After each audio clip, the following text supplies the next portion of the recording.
member. Another term that comes up a lot, and it was kind of pointed to by Leighton, and that's the idea of calling. And the Calvinist will talk about the effectual call. And Steve, could you help us know what a Calvinist means by effectual call and why that's not an appropriate term to use for the way that God calls the sinner to him? They do use that term. I think, alternatively use the term irresistible grace, but in the the book by Steele, Thomas, and Quinn, 5 Points of Calvinism, Defined, Defended, and Documented, they talk about what is an effectual call. And they say when the gospel is proclaimed, there is a general call, and that outward general call goes to everybody. But because the Calvinists believe that unless you have irresistible grace or effectual grace, that you can't be saved, then that's not going to save anyone. But then the Holy Spirit extends a special inward call to the elect. And without this special inward call, or the efficacious call, or the invincible call, or the irresistible call, then they're not going to be saved. So it is beginning with the presupposition that we are all completely unable to respond in any possible way to the grace of God, even with the assistance of the Holy Spirit.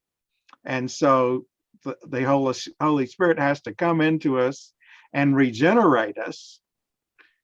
And then we believe. It's not the order that we usually think about, that you believe and then you're born again. But in fact, through the efficacious call, you're regenerated and then you believe.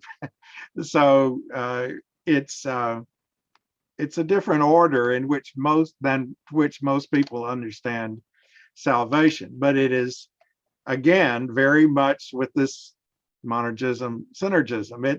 It's saying that this was completely monergistically done by God. It is invincible. It is irresistible.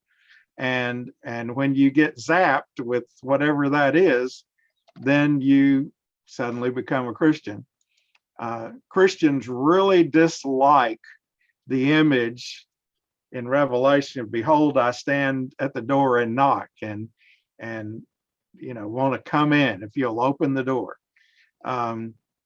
Because to them, looking at a monergistic perspective, they say that makes Jesus seem weak. They want Jesus to burst the door down and take the people captive and lead them off in handcuffs with irresistible grace.